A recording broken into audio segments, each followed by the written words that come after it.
Hello and welcome to the realm. I'm Dr. K and I bring the psychology. I'm Dr. D. I bring the strategy. We are business psychologists and your guides to the executive realm, where we bring psychology and strategy together so that you can bring your best to C-suite, your teams, and your customers.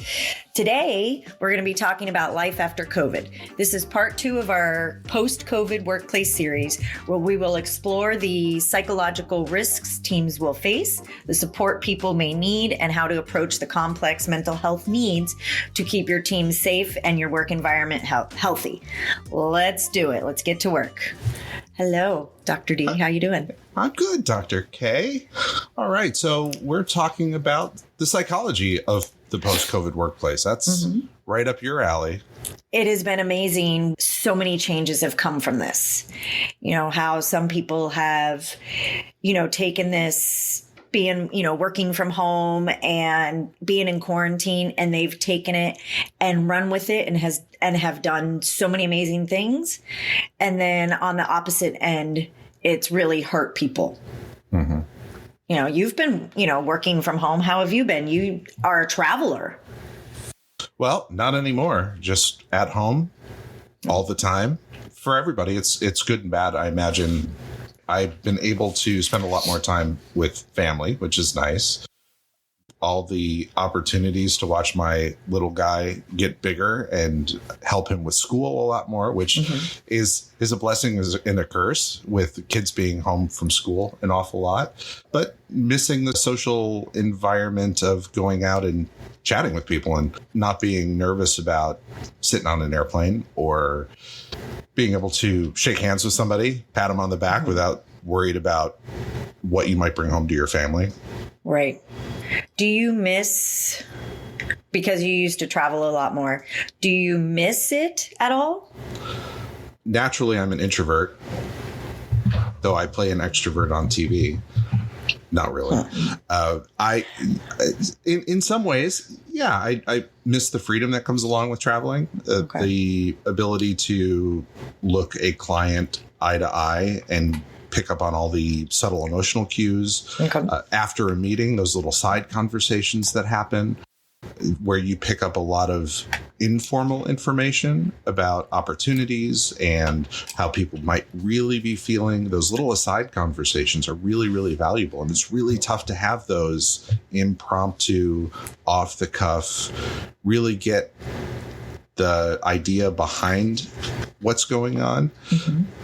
When at the end of the call, it's a Zoom. You hang up or your WebEx is over. You don't have the opportunity to walk out and walk with the person to their next meeting or that sort of thing. So you miss out on a lot, frankly. And for a person who tries to build relationships by having informal conversations, it's really tough for me to build that rapport with people when all you really have is formal meeting time. You can call somebody, but it's still a formal meeting. You have to be prepared, and you're not really getting the true thought behind what's going on. Right. I mean, it's, for me working with clients, it's been so helpful working from home because I can reach out to more people. And being that I was in LA at one point, people would be so frustrated by the time they got to my sessions because of traffic or trying to find parking. And it would be, even if they lived in the area, it could be, almost a 2-hour ordeal. Getting there, parking, walking up, all that stuff. Sometimes they couldn't park very close. Then the session itself.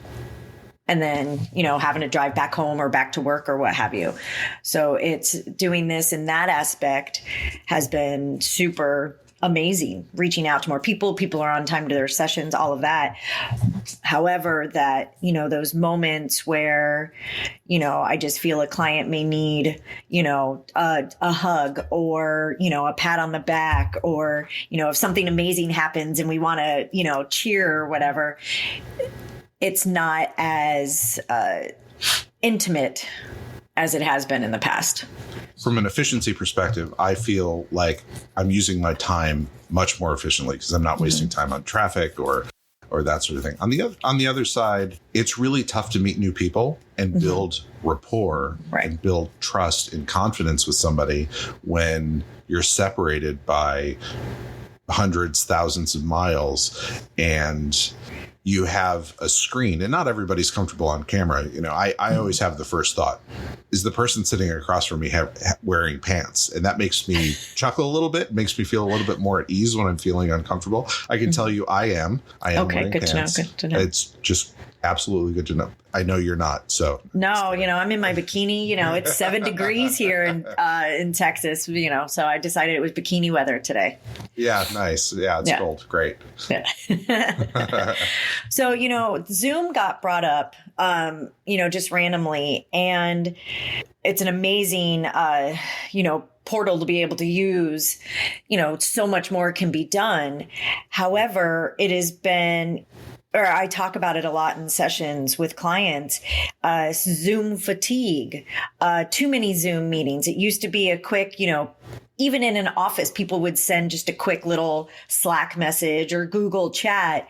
And now it's like, okay, time for a Zoom meeting, when it could be something as simple as a text message or a quick email. Are we taking it, or are companies, organizations taking advantage of it? Yeah, Zoom fatigue, in my opinion, is the new word for meeting fatigue. People would spend 8 to 10 hours hopping from meeting to meeting. Mm-hmm. And in between, they try to shoot off, or even maybe in the meeting, they shoot off 10 or 20 email. And everybody feels overwhelmed with how many meetings they have, how many email they're getting. I think there's a real strategy to that from a business perspective, and it's helped me immensely. Is I don't send email. I will pick up the phone. I'll schedule time during my day where I don't. People can't have meetings with me unless it's an absolute emergency, and I won't shoot an email. I'll pick up the phone. I'll try to recreate that informal environment and just blindly call somebody and just say, "Hey, let's chat," or shoot them a quick instant message through whatever the preferred instant message app is, and say, "Hey, can we have a quick 3-minute chat and just strategize about X, Y, and Z, or talk about X?" And, you know, take the time while you're doing that to see how they're doing while you've got them live on the phone. You doing okay? Anything I can help you with? Boy, it's been a crazy weather in Dallas today. Hope you don't slip and fall on the ice. Just be really careful. I'll do my best. Yeah, I'll work on that. But really trying to create that informal environment, and don't schedule meetings all day. Why do a 60-minute meeting when a 30-minute meeting is fine? I won't schedule anything longer than a 30-minute meeting for work. Okay. If you can't get it done in 30 minutes and you can't get to a decision on what needs to be done, and people can't work on what they need, then your meeting's not effective. Okay. So I think that holds true in the COVID, our current COVID environment, and just generally in the world in general. Okay. So with someone that, you know, you've been in and out of meetings, you know, for a good majority of your career, when you say, you know, meeting fatigue and now Zoom fatigue, how does that feel? What does that feel like for you? In the before times, you would dial into a meeting, and if you weren't face to face, you were very comfortable with not having people on Zoom. I think, one, giving people permission to not have to be on camera, as long as people are engaged in the meeting. When I am absolutely exhausted from meetings, I know I look tired, and then that becomes a preoccupation in the back of my mind. How am I being perceived?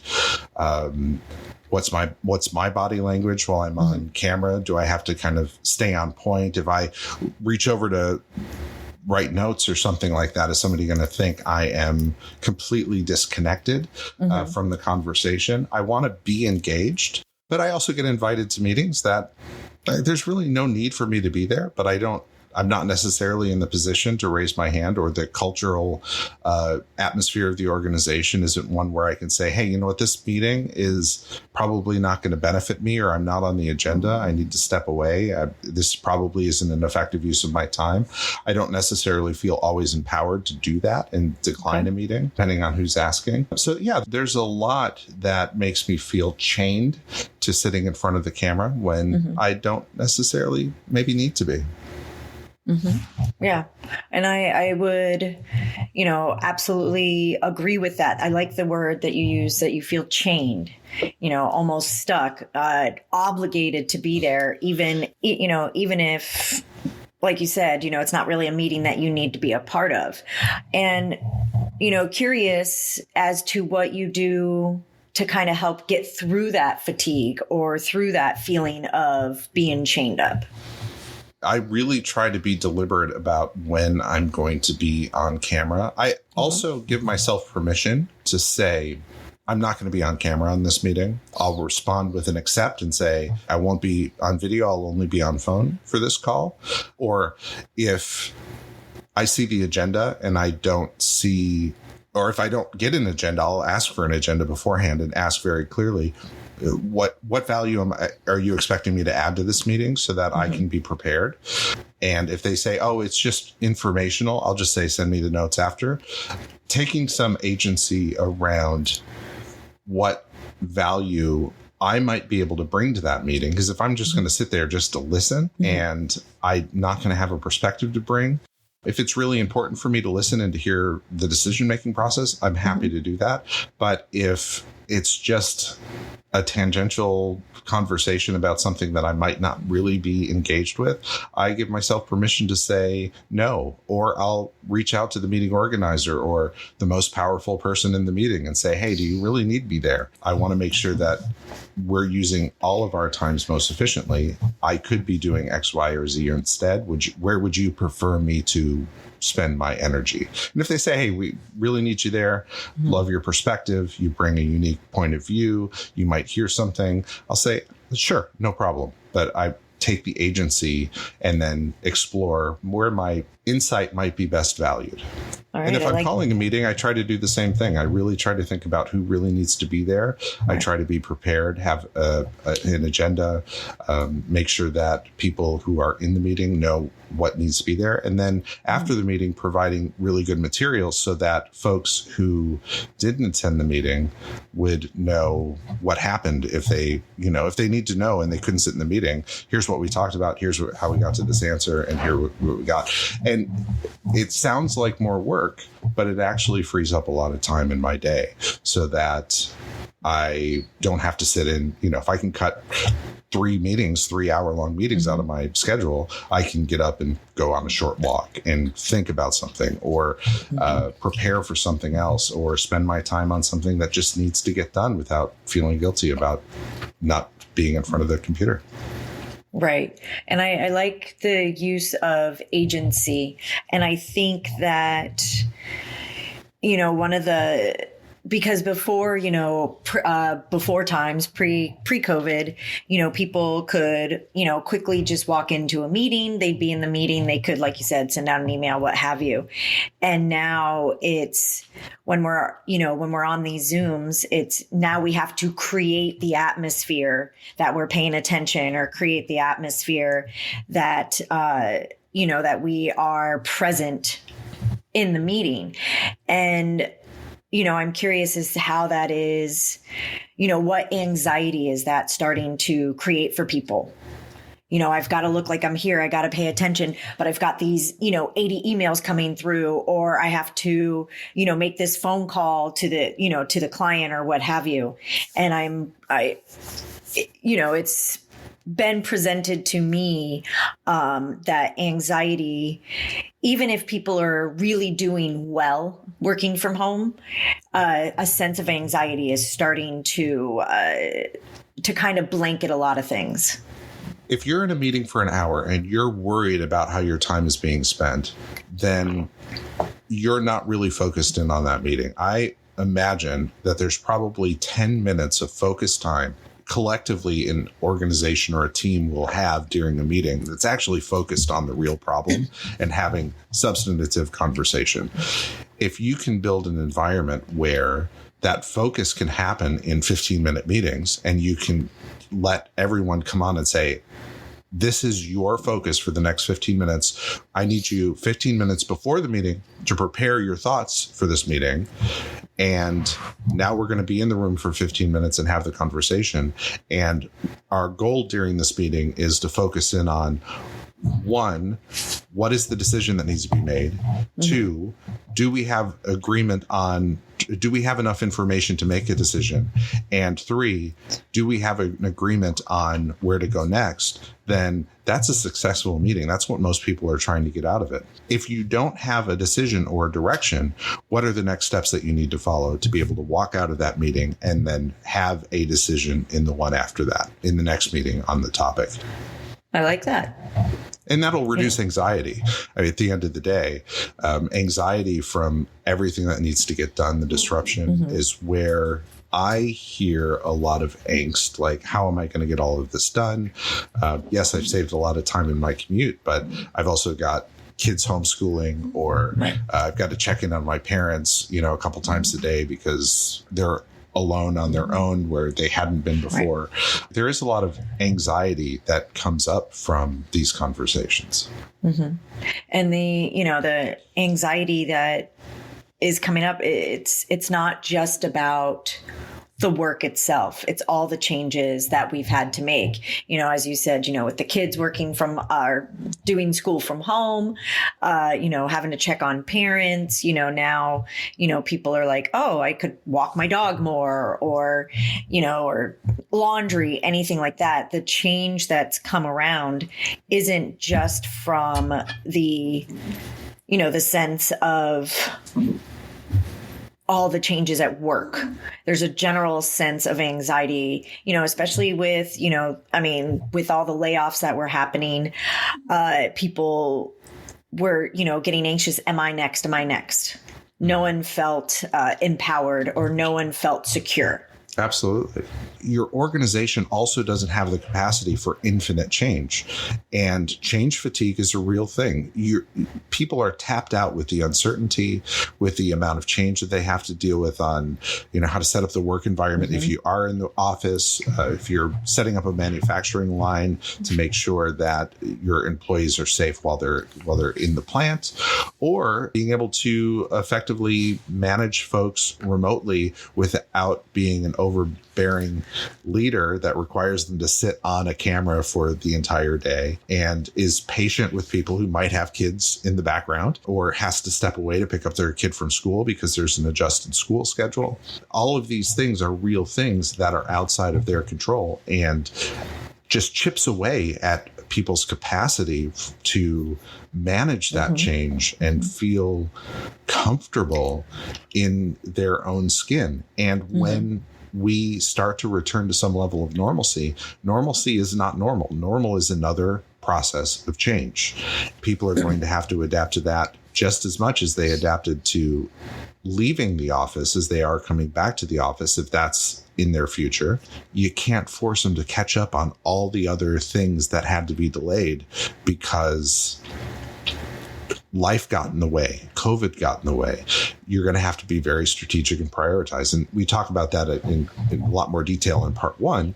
But that fatigue, that change fatigue, creates a level of stress on folks. Even your most resilient, most adaptable people have their change capacity chipped away and probably can't process as much as they could before. You as a leader or as an executive in an organization who might think, well, I have capacity. You don't either. You can be optimistic and you can try to set a positive tone. But the reality is the best leadership is prioritization. It's not getting everything done that initially needed to be done. It's understanding their capacity for change and prioritizing those things that are going to be most impactful to move the organization and the team forward. Right. And, something that has to be considered when we're making these changes, or when leaders are making these changes, as well as implementing the changes, is taking into consideration how, people's, mental capacity, mental health, is now more prominent. It's always been there. I mean, people bring, they go to work, so all their stuff is always with them. But it's taking, I think it would be important for organizations, leaders, managers, what have you, to allow space for that change. More, as we spoke about in part one, more communication, more transparency, looking for the signs that maybe someone is struggling instead of, coming, calling someone up, or if they're in the office, going into the office and being like, your productivity's down, da, da, da, da, it'd be beneficial to go, hey, what's going on? Yeah.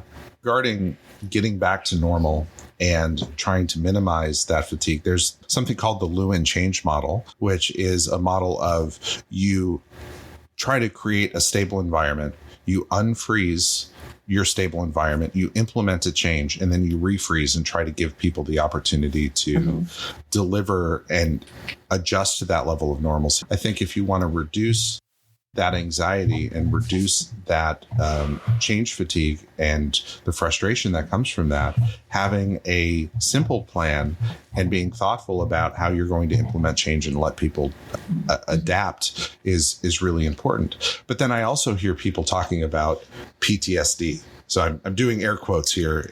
People talk about PTSD because of the change. Now, it's really, really important as a non-clinician myself, although I'm a business psychologist, I'm not a clinical psychologist like you, Dr. K.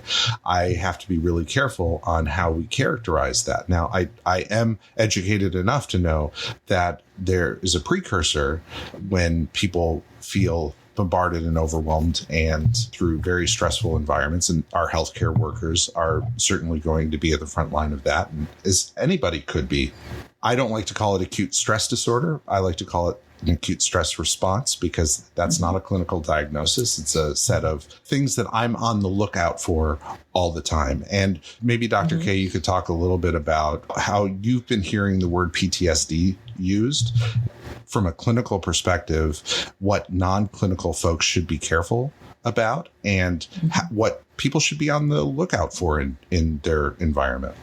I haven't, to be honest, I haven't heard a lot of use of the PTSD as of right now in a work environment. If people are talking PTSD, it would be, stuff from earlier in their life, whether childhood or early 20s, whatever, anytime prior.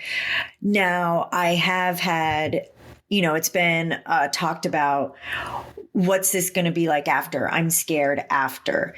And, going back to work, or, a year down the road when all this is still happening, there is possible that depending on, the level of stress or the level of effect that COVID had on someone, whether it's that they got locked in, they had to do their quarantine all by themselves, and that was overwhelming, or, unfortunately, they might have lost a family member or a friend due to COVID. There is definitely possible trauma that will come from this, unfortunately. In regards to what people would look for, it would be important for people's, judgment to take and we all have judgments. We all have it. It's just a part of, being a human being.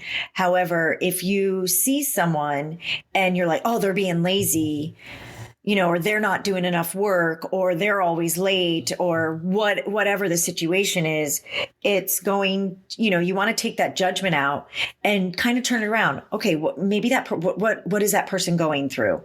How are they dealing with all of this? Especially if it's a coworker that you've worked with for a long time.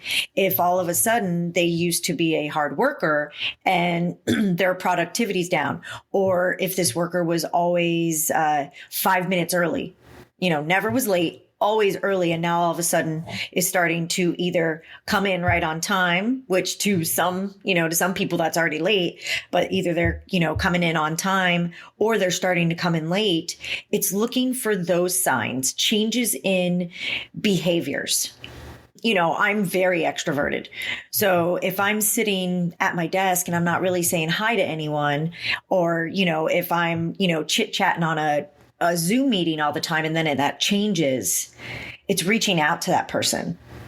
You know, it's not assuming that there is something major going on. It could be something small. Then again, it could be something big.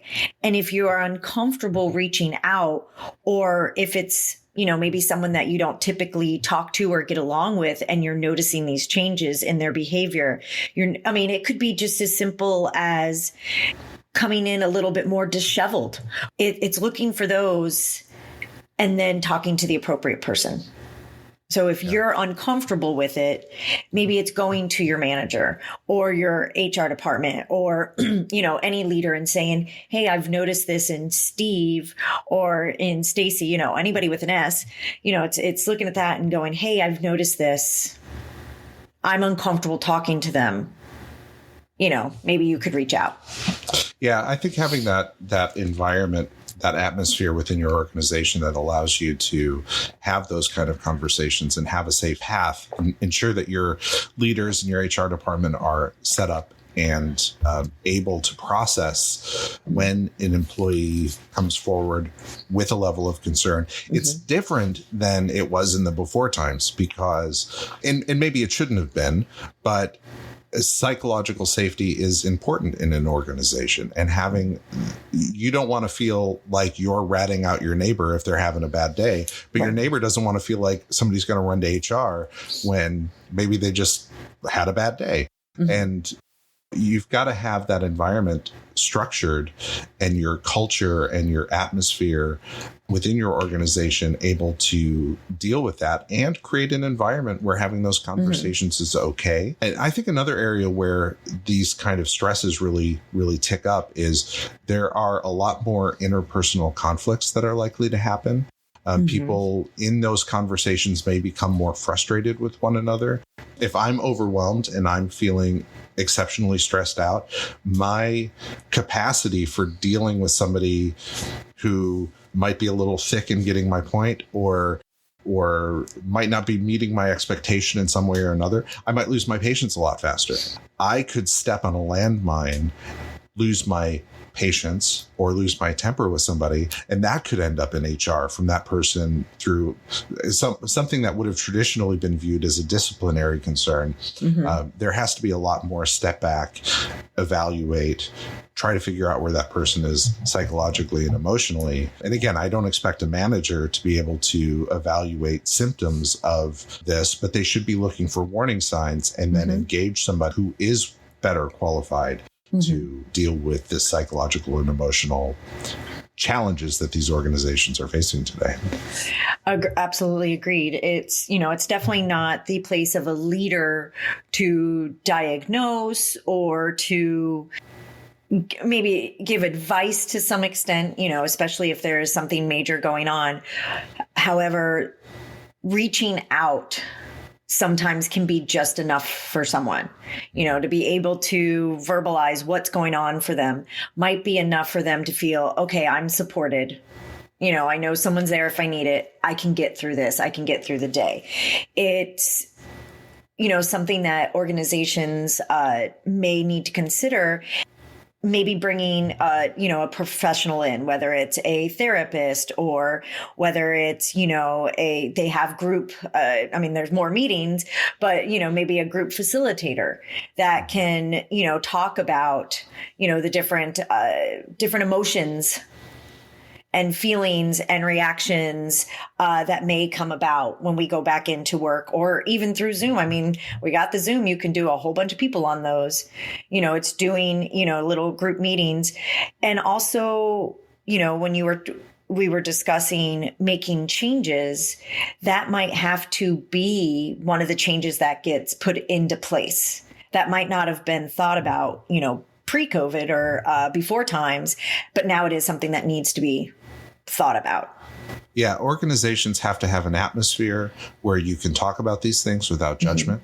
The leadership and your human capital channels have to be able to support and deal with these things objectively and without judgment. Leaders have to recognize the warning signs, and then there is working through all of those individual issues that come up during the day that a leader might not be equipped to deal with. If you have two employees that are not gelling, don't try to solve that yourself. Making them go out and have lunch together might not solve the problem, but having an on-staff coach or somebody who can help facilitate a conversation, having those resources available. So it comes down to structure, it comes down to insight, it comes down to atmosphere, and it comes down to availability of the right resources. Absolutely. Yeah. It's also important that leaders, no matter what level they're at, is recognizing their own anxiety that they may have, or depression, or whatever's going on for them. This isn't just about, anyone below a leader. This is everyone across the board, even the founder of a company. A lot has changed in the last year. So again, some good, some bad, but a lot has changed. And, it's bringing in that emotional intelligence and recognizing, wait, I used to never do this, and now I do this. Or, I added this aspect in, and this isn't how I used to be. And then it's trying to get whatever help you may need. It might be just from a coach, hey, I used to be able to stand in front of, all of my team and do my spiel. And now I'm uncomfortable. Now I start sweating. Now I'm anxious. I get nauseous before, that doesn't mean that you've lost your ability to be a great leader. You just might have gained some anxiety because you've been sitting in front of a camera for a year. Or you've had to make tough choices and lay off some of your team, and it's really difficult to face your organization. Yeah. These are difficult times, and executive leaders and organizations certainly aren't immune, as you say, Dr. K. We recognize that leaders have a disproportionate amount of burden of the success of the organization. The marketplace has changed dramatically, and the C-suite has to adapt. There are all of these myriad of issues that are facing the employees. The executive team is accountable to resolving those issues. And all of the changes and all of the usual stressors of the day affect leaders in just the same way. Now, some leaders might be more than able to adapt and deal with those, but I guarantee you, everyone knows an executive who is probably harder around the edges and maybe lacks a little bit of empathy, is a significant driver who says, I don't care about all of this emotional nonsense. I'm going to drive the team, and they just need to figure it out and deal with it. Right. Those leaders are danger. They could be exceptionally harmful to an organization. And it is critically important that they're not allowed to run roughshod over the operations, because they could create serious and lasting damage in an organization. Yeah, there's going to be a lot of changes need to be made within not just the organization itself, but within the people. I believe that having, those tough managers are beneficial to organizations to an extent. We need someone that's like, okay, drive a little harder. Let's go. We need this. These are the numbers. I know it sounds like we're not going to make it, but we're going to make it. And this is what we'll do. However, I absolutely agree that they could, without any regards to what is going on for their employees, could have lasting damage. Whether it's lasting damage to the employee itself or lasting damage to the organization. An effective leader is someone who leverages their strengths to their best, minimizes their weaknesses, and is adaptable to recognize when they need to be stronger or they need to step back and let others lead. I'm not sure that in times of stress, people tend to lean in more towards their strengths and may even overdo their strengths. And it's really important to have a sounding board for executive leaders to get some extra support, whether that is working through your organizational development team within your organization so that folks have resources available, or bringing in an executive coach or allowing them to rely on their executive coach. And then, of course, there is the mental health aspect. People may just need extra support from a therapist during this time. And we have to remove this stigma from business that executives should have access and be comfortable with saying, hey, I need a little bit of an extra emotional support during this time. I need to make sure that my mind is clear and I'm thinking about things in the right way. An executive coach is great for getting that clarity around thinking, but that emotional support and that psychological support, reaching out to a therapist is probably beneficial as well. And setting the expectation from the board or from the C-suite that we have resources available. And if we see warning signs, we strongly suggest that you follow a path is good for the leader, good for the employee. And it's also mitigates a lot of risk, because if somebody has an event where the senior leader loses their cool for 15 minutes in a meeting, that could expose legal risk. They could say something that would be completely inappropriate, or in many states across the US, there are anti-bullying laws, and people who are succumbing to a high level of stress and have specific personality characteristics might overdo some of their thoughts or some of their what they're thinking to their team and put the organization at risk. Right now, it is shaky ground on how to move forward, shaky ground on what are the most appropriate steps, shaky ground on how to even identify what is going to be necessary. But that's kind of what we are trying to do, in this podcast, is to bring forth this here. These are the things that we are recognizing through research or just through talking, what have you. And it's bringing forth, like, these are issues that may not have to be an issue if you start taking steps towards them, if you start preparing for them. Absolutely. Nobody's perfect, but the environment can be set up to support imperfection.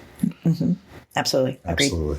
Given the conversation we've had, Dr. K, how can leaders prepare?